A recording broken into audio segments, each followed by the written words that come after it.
página ni Ilala.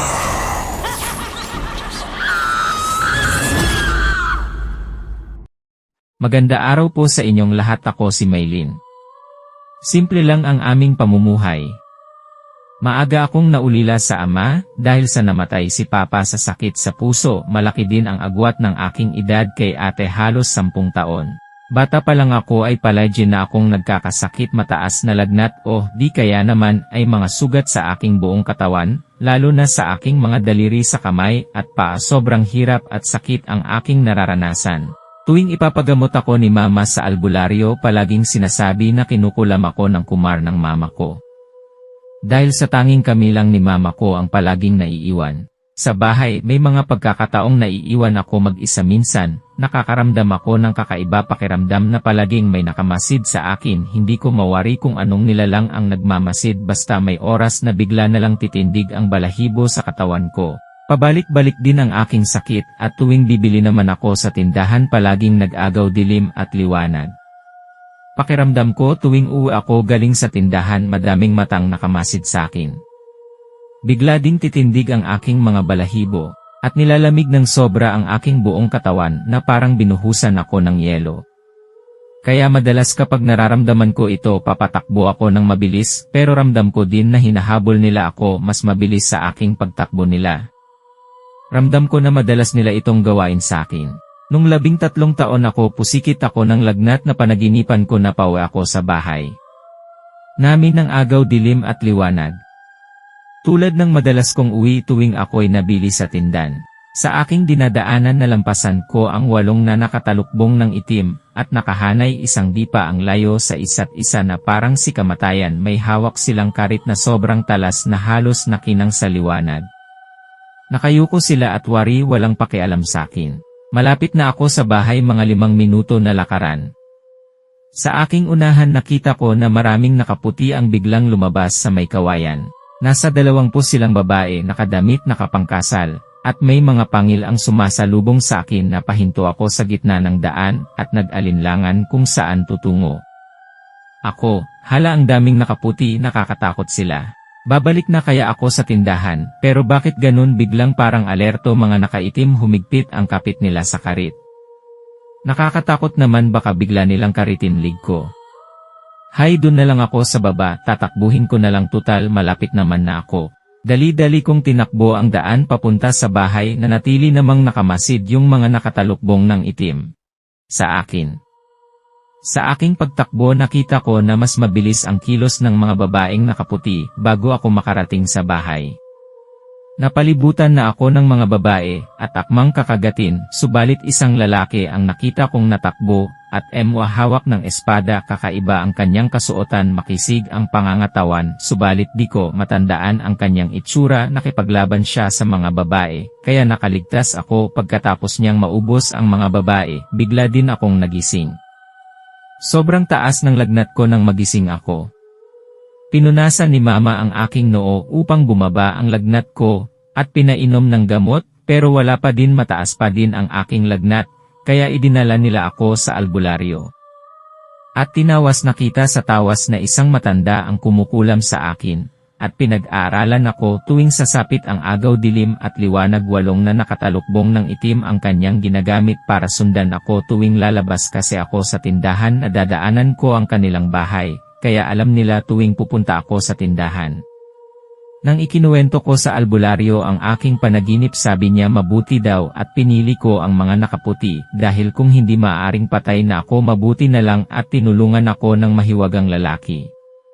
Nagamot naman ako ng albularyo, subalit ilang buwan LNG muling na naman ako nagkasakit. Tulad ng dati, sugat sa kamay at mataas na lagnat ang aking naramdaman. Taong 2005 nang mangyari ang bagay na ito. Ang hirap sa parte ko bilang isang estudyante. Halos hindi ako makapagsulat dahil sa namamaga ang aking kamay at sobrang kirot. Kung saan kaming albularyo nalapit, gumagaling ako, pero panandalian lang. Sabi ng mga kapatid ko sa Dr. Cam lumapit, kaya yon ang ginawa namin.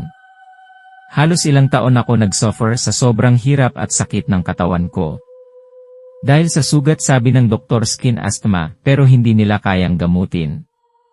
Uminom ako ng mga resetang gamot at mga ointment na pinapahid pero wala ding nangyari, mas lumala lang. Kaya balik na naman sa kami sa albularyo. Sa edad na 15 years old ako taong 2015, pinakamamalala na ginawa sa akin, buong katawan ko ang nagkaroon ng sugat sa kamay at paa. Ilang albularyo ang pinuntahan namin, halos 5 iba't ibang tao, pero lumalala lang ang sitwasyon ko. Madami akong sugat sa katawan, pero wala naman siyang amoy. Nakikita din nila mama na minsan, pusang itim na dumadalaw dito sa bahay, madalas na paghuni ng mga hayop. Sa sobrang pag-aalala na din sa akin ng pamilya ko, dahil halos wala ako ganang kumain, kaya namayat ako ng husto. Narinig ko magkausap mga kapatid ko. Hipag ko, ano na kaya nangyayari kay Maylin? Dinala na natin sa albularyo, pero wala naman nangyayari, dinala natin sa ospital, mas lumalala lang. Araw ng Martes, kahit na namumutla ako nilalagnat, at nanghihina pinilit ako sumama sa bahay ng manggagamot tricycle. Ang aming sinakyan halos 1 oras at kalahati ang layo ng aming travel bago makarating kami sa lugar ng manggagamot.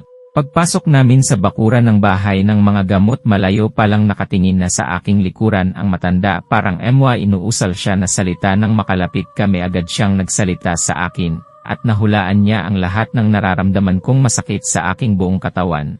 Kahit wala pa akong nababanggit sa kanya tungkol sa aking kondisyon, na isabi din niya na may kasama kami nang magpunta sa kanya yung imahe ng kumukulam sa akin, pero naramdaman yung magkukulam ang presensya ng manggagamot, kaya't bigla din naglaho.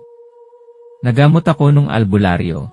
Ibinilin sa akin na wag akong tatanggap ng pagkain na galing sa magkukulam dahil mahirap nang gamutin kapag pumasok na sa katawan kong muli, dahil nakakain ako ng pagkain na itinitinda niya.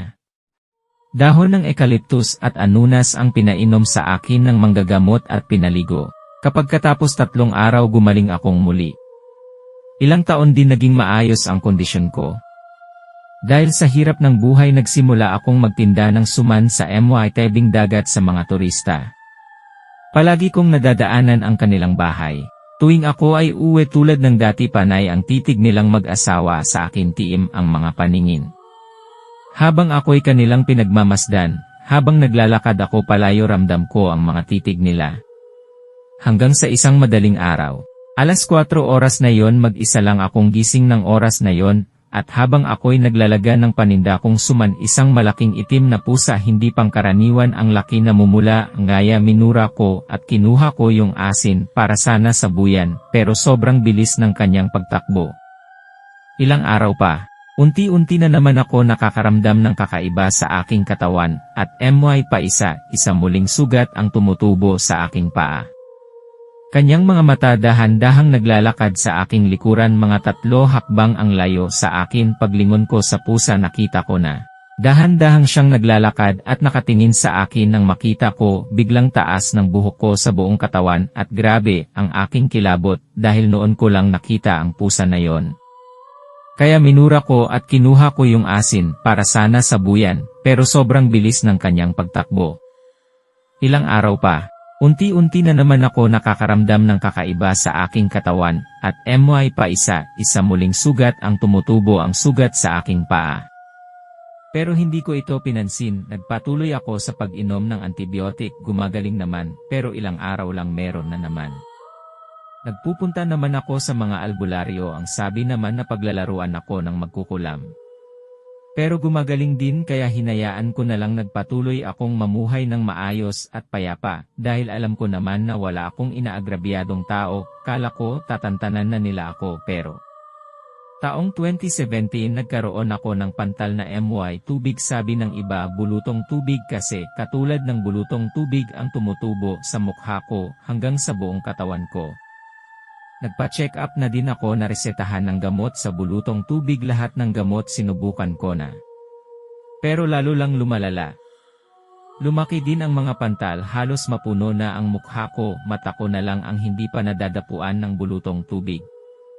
Nagkaroon ako ng mataas na lagnat tuwing gabi, hanggang sa umabot ng 1 buwan. Sobrang hirap at sakit ang aking nararamdaman, halos gusto ko nang sumuko ng mga oras na yon. Pagod na ako, dahil simula pagkabata sobrang hirap ng aking pinagdadaanan. Pagsapit ng gabi nakapatay ang aming ilaw, hindi naman kasi kami sanay na maliwanag tuwing natutulog. Habang nakatingin ako sa bubungan namin, dahil naaninag naman gawa ng liwanag sa gabi, nakikita ko na may itim na ibon na panay ang lipad sa loob ng bahay namin sa tapat ng hinihigaan namin, at dumadapo sa kulambo. Pero tuwing ibubukas ang ilaw wala naman kami nakikita. Tuwing nakapatay lang meron na lipad. At tanging ako lang ang nakakakita, hindi nakikita ng aking mga kasama sa bahay. Naging araw sa akin ang gabi, at ang gabi ay naging araw sa loob ng 1 buwan. Tuwing araw lang ako nakakatulog ng mahimbing. Pakiramdam ko, takot ako, na hindi ko mawari. Pakiramdam ko sobra ako kinikilabutan, kasi madaming matang nakatingin sa akin. Di ko alam kung ano ang aking kinatatakutan, basta sa magdamag iyon ang aking pakiramdam. Takot akong sumapit ang dilim, dahil marami akong nakikita na hindi nila nakikita, at halos nagdidiliyo ako sa sobrang taas ng lagnat ko. Halos gabi-gabi din sa bahay ang tunog ng kekek, minsan pa sumapit ang 2:00 madaling araw. Tanging ako na lang ang gising sa aming lahat. Narinig ko sa labas ng bahay, sa aming gawing uluhan na emwa baboy na nag-uud sa ibang term. Sinusudsod yung lupa upang maghanap ng pagkain, kaya napaisip ako wala namang MY alaga ng baboy sa aming gawi, kaya paanong may makakapunta sa malapit sa aming uluhan. Dali-dali kong ginising mga kasama ko sa bahay, at nang kanilang buksan ang ilaw at lumabas, upang puntahan ang gawi kung saan ko narinig ang baboy. Wala namang bakas na may nagsudsod sa lupa. Hindi rin ako nakakakain ng pagkain dahil sa wala akong gana at walang lasa ang pagkain. Sobra laki ang ipinayat ko, at nakahiga lang sa kama. Hindi ko kayang bumangon kasi sobrang hilo at panghihina ko. Sobrang taas ng lagnat tuwing sabi, pero kapag araw wala na akong lagnat. Halos lahat ng nakakakita sa sitwasyon ko naawa na sa akin, kasi sobrang lala na ng mga pantal sa mukha ko. Sinasabi din nila na kahit sila naninindig na ang balahibo, alam din nila na tao na ang MY gawa sakin, at hindi na bulutong tubig. Muli naming pinuntahan yung matanda na gumamot sa akin ng 2015, pero wala patay na yung albularyo na gumamot sa akin. Muli naghanap kami ng iba pa, pero mahihina ang kanilang kaalaman, at hindi kayang labanan kapangyarihan ng kumukulam sa akin. Ipinagkatiwala ko lahat kay God. Sabi ko, kung oras ko na po, malugod kong tatanggapin. Hirap na po ako. Kung ano ang kalooban mo. Isang tawag mula sa bayaw ko ang aking natanggap at pinapapunta sa lugar nila. Dahil may isang manggagamot na gusto akong makita, kaya nag-travel kami ng mga 2 oras, kahit sobrang hirap na ako, pinilit kong pumunta. Nang dumating kami sa lugar ng bayaw ko, pinuntahan nila ang albularyo, at tiningnan nila. Sobrang awa sa akin ng manggagamot, dahil sa sitwasyon ko. Sinabi niya na gawa ng tao, papatayin niya ako talaga mabuti, at nadala ako sa albularyo. 1 linggo gumaling na ako. Unti-unting nawala mga sugat sa pisngi ko, pero hanggang ngayon MY bakas pa din ang pinagdaanan ko. Muli nagpatuloy ang buhay ko. Pagsapit ng pandemic gawa ng COVID-19, naging mas mahirap ang buhay. Ang nagbago. May mga taong bumalik galing sa nakaraan, at mas nagkaroon ng time sa pamilya, at sa mga kaibigan. Nanatili ang aking buhay. Naging maayos naman ang lahat. Hindi na ako nagkaroon ng mga sugat sa katawan. Pero mas naramdaman ko palagi ang pagkabalisa, hindi makatulog sa gabi, at kawalang gana kumain. Hanggang sa isang gabi na naginip ako na kailangan kong magpatingin muli sa mas magaling na albularyo, isang matandang lalaki na ermitanyo. Isang pangalan ang binigkas niya sa aking panaginip, dahil hindi ako titigilan ng magkukulam hanggang sa hindi ako mapatay. Mahirap hanapin ang ermitanyo, dahil wala siyang permanenteng tirahan. Hiniling ko na sana makilala ko siya. Hanggang sa isang araw na masyal kami sa bahay ng kaibigan ko na matagal kong di nakita. Swerte na nandoon siya, kaya nilapitan ko at nakiusap na gamutin ako. Sabi niya, Matagal na siyang tumigil sa paggagamot pero dahil nakita niya na sobra akong nahirapan simula pagkabata ko pumayag siya kinabukasan, nagtungo siya sa bahay, ginawang mga orasyon. Ginamot din niya ako ilang beses siyang nagpabalik-balik dito sa bahay namin at hinanap ang magkukulam na tagpuan naman niya. Ermitanyo, mabuti at naagapan na magamot ka alam mo bang pati kaibigan mo minsan ginagamit niya para patayin ka ginagamitan niya ng orasyon. Ako, ganun po ba kaya po pala tuwing malalasing siya gusto niya akong patayin. 3 times na niya ako sinakal ng husto sa magkakaibang araw. Mabuti na lang at nakakaalis ako natatadyakan ko siya. Nanlilisik din ang mga mata niya pero kinabukasan, kapag sinabi ko, hindi naman niya alam. Ermitanyo, hindi niya alam na ginagamit siya para patayin ka kaya dapat makontra natin. Ako, paano po? Ermitanyo, kailangan kayong gawin ng kaibigan mo para bumalik lahat sa kanya ginawa niya sa'yo mula pagkabata mo. Simple lang gagawin.